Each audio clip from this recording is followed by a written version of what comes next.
Welcome to Scary Savannah and Beyond.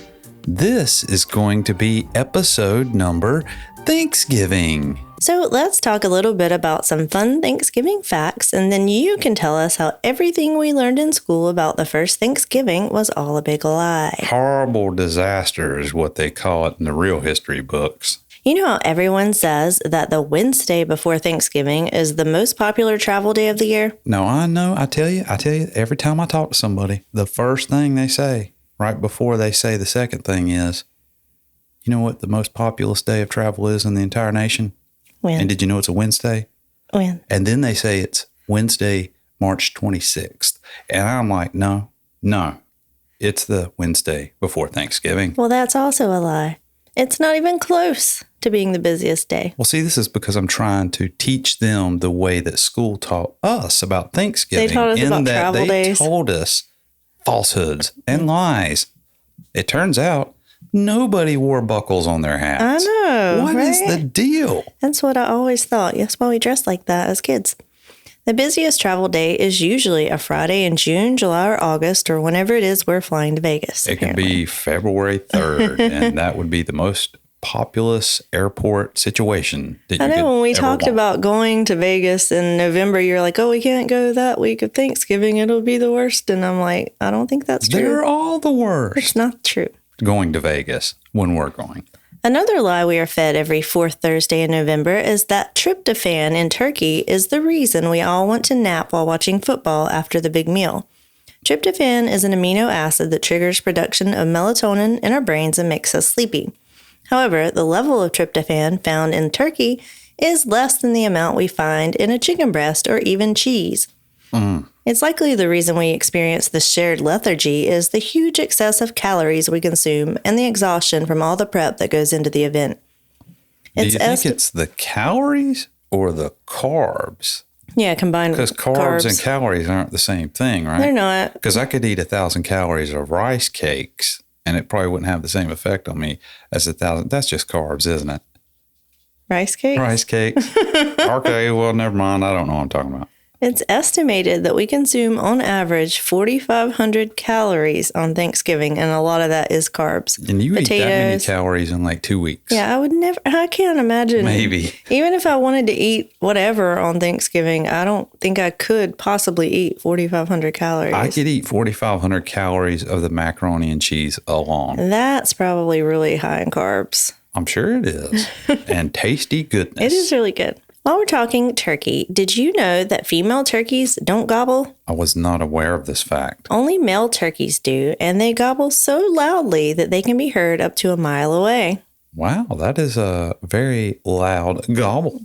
Females and males do cackle, purr, and yelp, depending on the situation. Turkeys purr? I've never heard one purr, but I'd really like to. I've seen a turkey in the wild before. They're humongous. I had no idea how big they really are.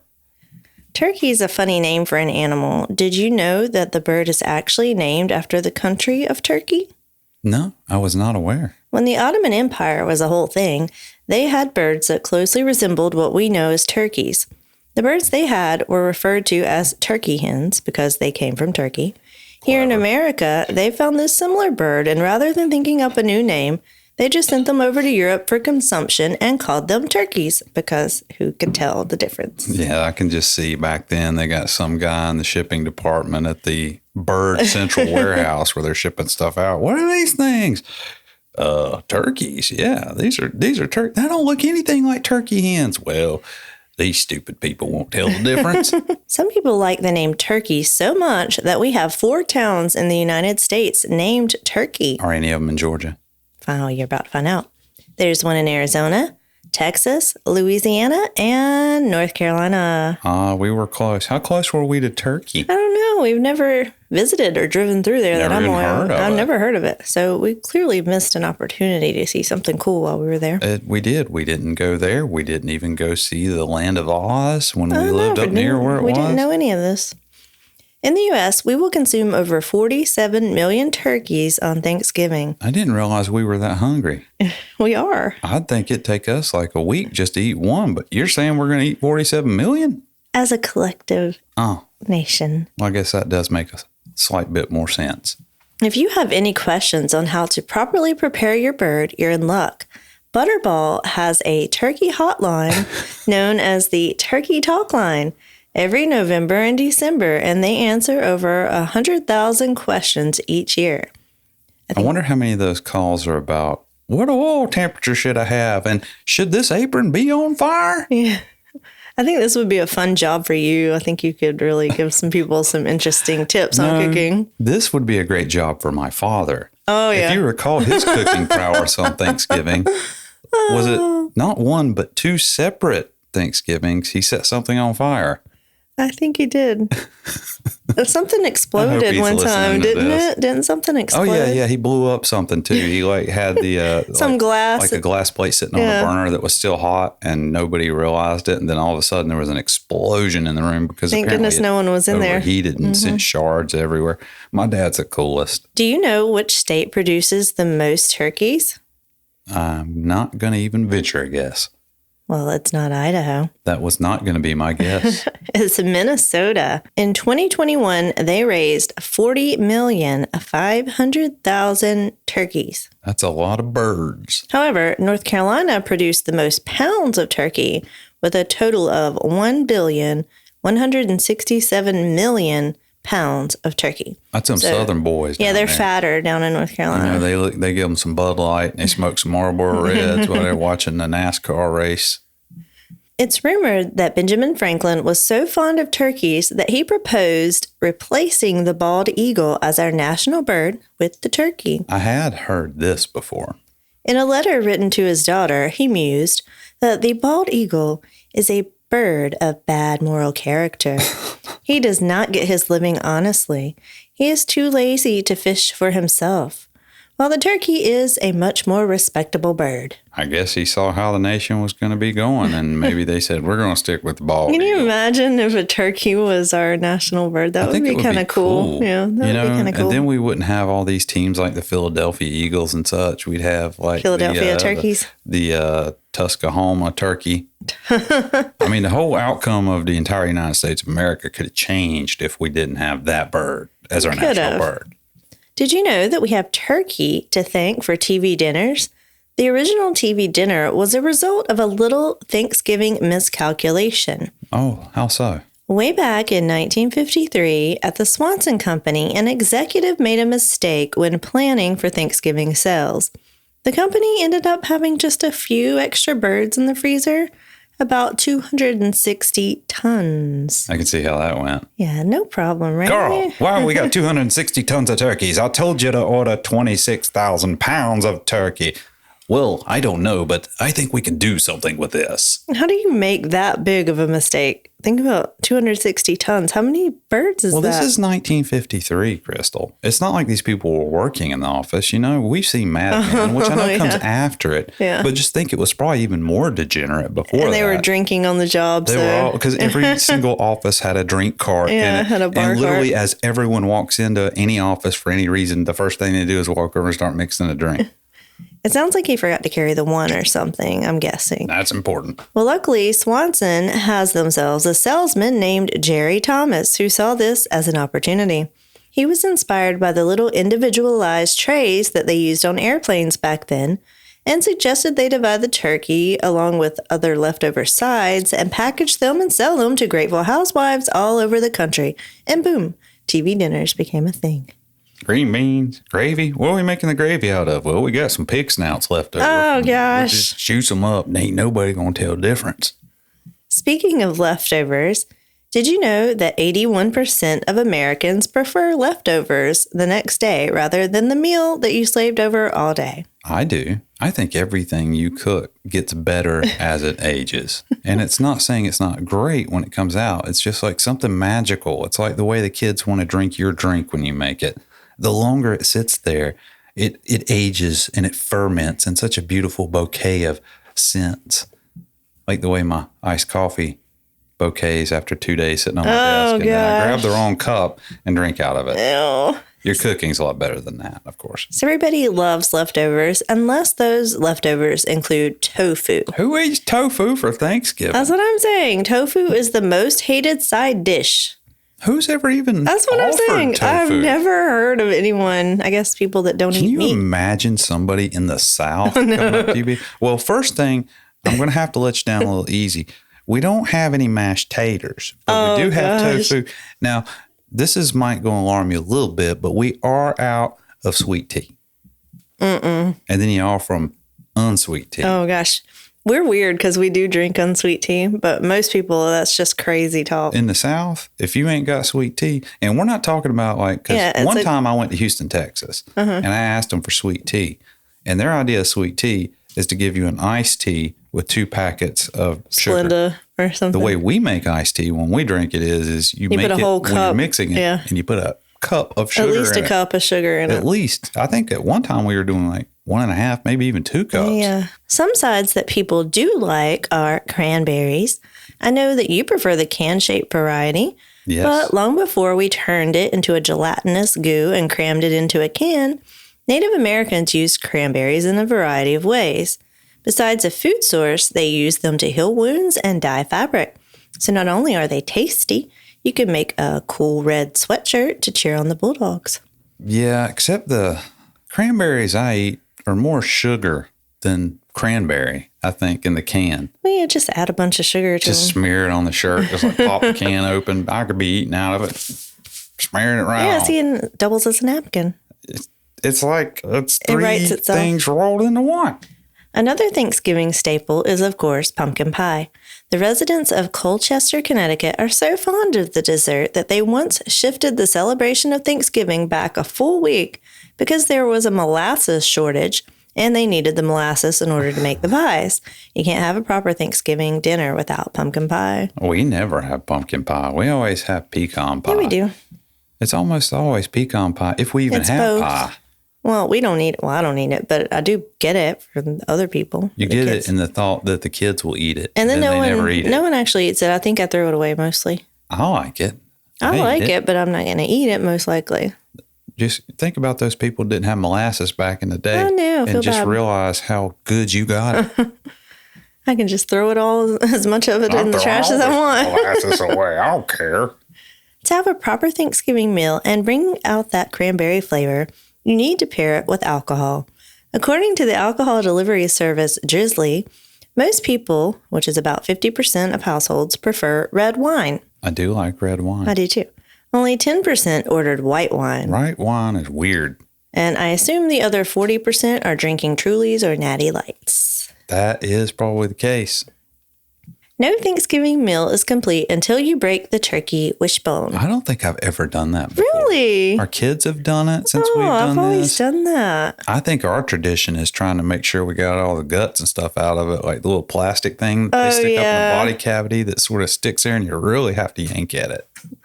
Yeah. Have you ever put one in vinegar and let it get like all rubbery? No, but I did that with a chicken bone in school one time. They said if you did that. And then there was that other experiment where if you put like salt and pepper and water and put soap in it, it'll make it move away. Okay. That's the 2 science experiments I remember from school, which is why I'm such a clever and educated man today and a leading mind in turkey science. We'll find out. So the tradition of breaking a wishbone goes back to ancient times. The Etruscans would take the wishbones, also known as the furcula, from chickens, dry them out in the sun, and use them to predict the future somehow. They would also carry them around as good luck charms. Hey, I can predict the future. You about to get hit in the head with old turkey bone. I don't know how they did it. Good luck charms. Some turkeys never have their wishbone snapped, however, thanks to presidential pardons. Although Harry Truman is often credited with being the first president to pardon a turkey, that's not quite true. He was the first to receive a ceremonial turkey from the National Turkey Federation, and he had it for dinner. Oh, no. John F. Kennedy was the first to let a Thanksgiving turkey go, followed by Richard Nixon, who sent his turkey to a petting zoo. George H.W. Bush is the president who formalized the turkey pardoning tradition in 1989. So what they do, have like a wall of turkeys and he walks out and he's like, No, shall look, we look say. at the picture. You can tell. Okay, let me pop the picture up. Oh, this is even better than I imagined. So this is 1989, and following this tradition, the first official turkey pardon was granted. This is funny looking at the picture. When I first saw it, I thought that kid was shaking hands with a turkey like it's some sort of photo op. Does it not sort of look like the turkey shaking the kid's hand? With animal rights activists standing nearby, the president quipped that, quote, "This fine tom turkey will not end up on anyone's dinner table, not this guy. He's granted a presidential pardon as of right now," end quote. But I have a feeling as soon as those ladies walked away, he may have ended up on the dinner table that night. Martha, get my axe. I don't know why. Is it Martha Bush? Barbara. Barbara. Maybe Martha was their kitchen chef. Okay. So after you've had your 4,500 calories, your gelatinous cranberries, and cracked the wishbone, what do? Go spelunking. What? It just felt like the right thing to say. Although this is supposed to be a time reserved for reflecting on all the things we are to be thankful for, 60% of Americans say they would rather do anything else than think or have meaningful conversations with their families. Most report that they are stressed, so we distract ourselves with smartphones or other traditions such as watching football. Yep, I always remember the football game was always on, and it was always the Dallas Cowboys and the Detroit Lions. Not necessarily playing each other, but they're always playing on Thanksgiving. Well, we'll see about that. Well, as far as I remember. The tradition of football on Thanksgiving began in 1876 with a game between Yale and Princeton, with Yale winning that game. The first NFL Thanksgiving game was played in 1934.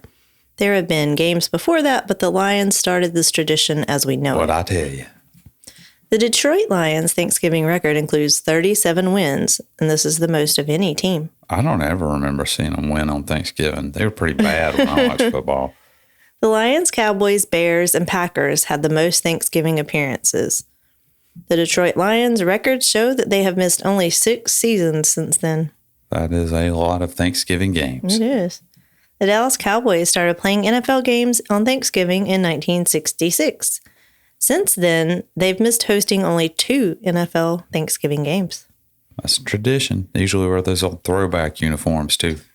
The Jacksonville Jaguars are the only team that has not played NFL football on Thanksgiving. I didn't know that. I knew the Panthers had because I remember seeing a game on Thanksgiving, but that's an interesting statistic. I wonder why they haven't been able to.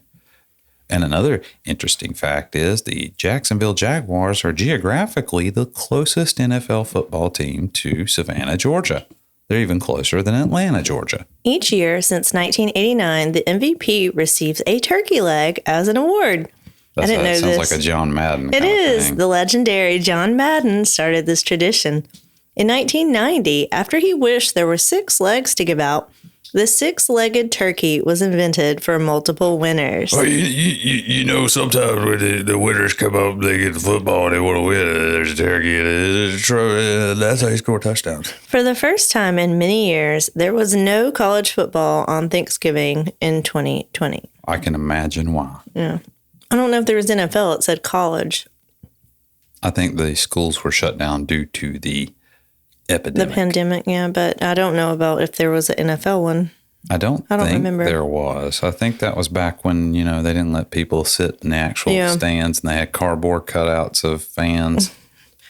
This year, you can watch the Buffalo Bills play the Detroit Lions. The New York Giants will be playing the Cowboys. And the New England Patriots will be playing the Minnesota Vikings. So which one would you like to nap to this year?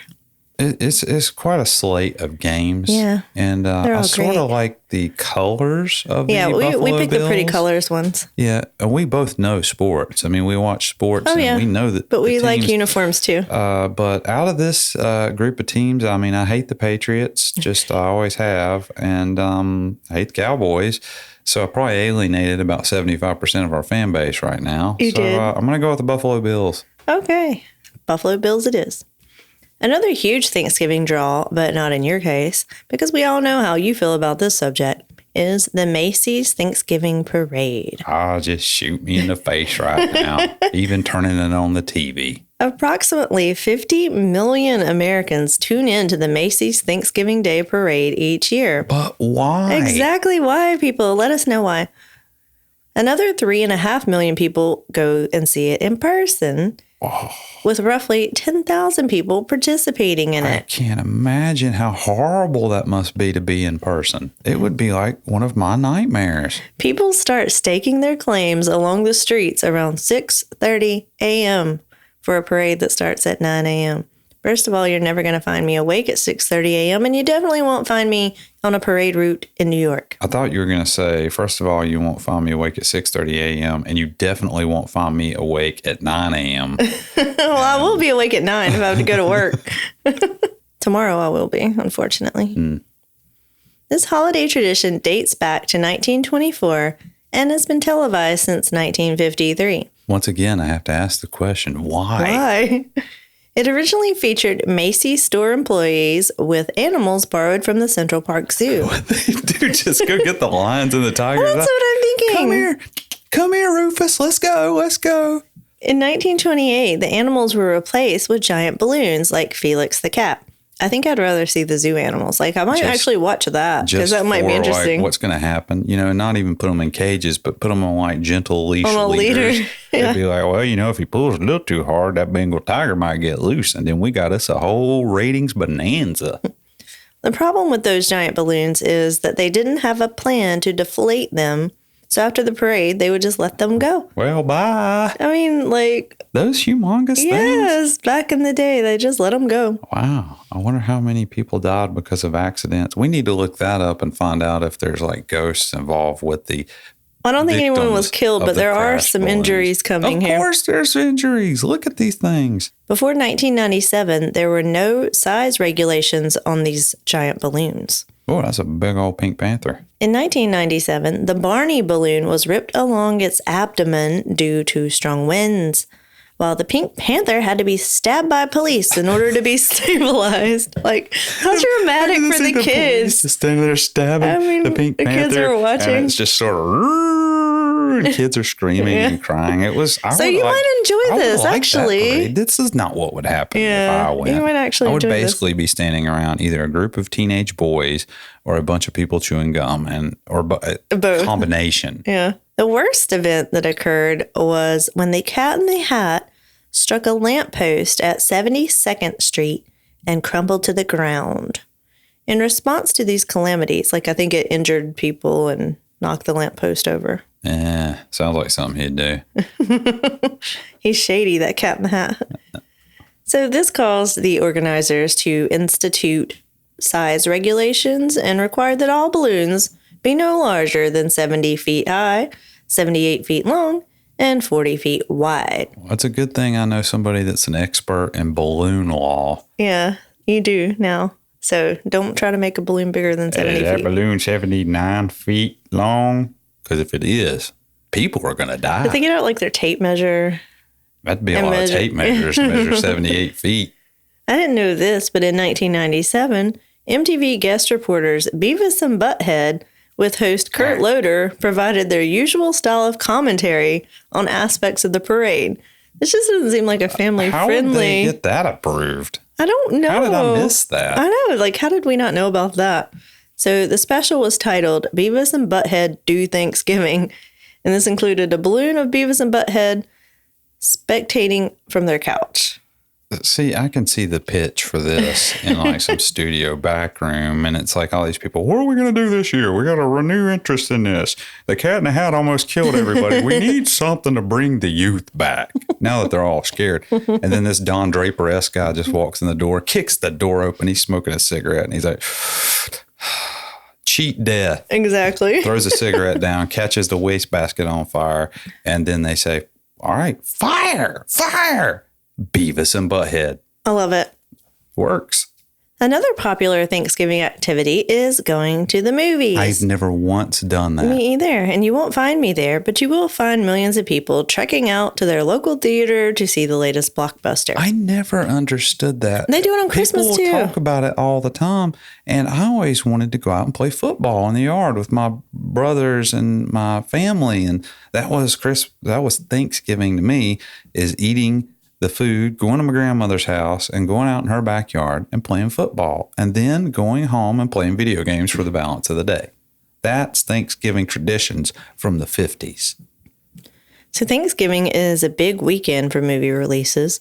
As of today, the 2013 Disney animated musical Frozen is the number one Thanksgiving release of all time, pulling in $93 million. And we saw that movie, and I didn't hate it. It's not one of the kind of movies where I'm like, I want to see it again, but it didn't. Yeah, I enjoyed it though. We took the kids. Yeah. We actually went to the theater and saw that. That's back before I was very anti-theater. It was a decent Disney movie. Yeah, even our boys liked it because they were young. But the movies that will be in theaters this Thanksgiving are The Black Panther, Wakanda Forever. Watched the first Black Panther movie. Didn't think I'd like it. Really enjoyed it. I did too. I went into it thinking I'm going to hate this because I don't like superhero movies to begin with. You do not. And I never heard of The Black Panther. But it was a really good movie. Yeah. Unfortunately, Chadwick Boseman passed away, so he's not in this one. But I've read that this one's pretty good too, so I want to see it. Oh, you do? I do. Well, not on Thanksgiving, though. Well, probably not for another few years if we're going at the rate at which I go watching movies. The other movies you'll find are The Fabelmans. This is a Steven Spielberg movie about a kid making a movie or something. It didn't look very interesting to me, but... Sounds like Spielberg. I judge things very quickly without knowing much about them. I'm angry about it just reading the title. Other movies are White Noise, Bones and All, She Said, The Sun, Strange World, and Next Exit. If you chained all those together, you could probably make a song. I know. White Noise, Bones and All, She Said. The Sun, Strange World, Next Exit. So none of these sound like anything I would ever sing or watch, but if anyone goes and finds out if anything's worth watching, let us know. I am And how excited. many people out there go see movies? Tell us. Oh, I would be interested to hear that. How many of our listeners go to the movies on Thanksgiving? I don't know, but I do know a movie coming out that I want to see. What?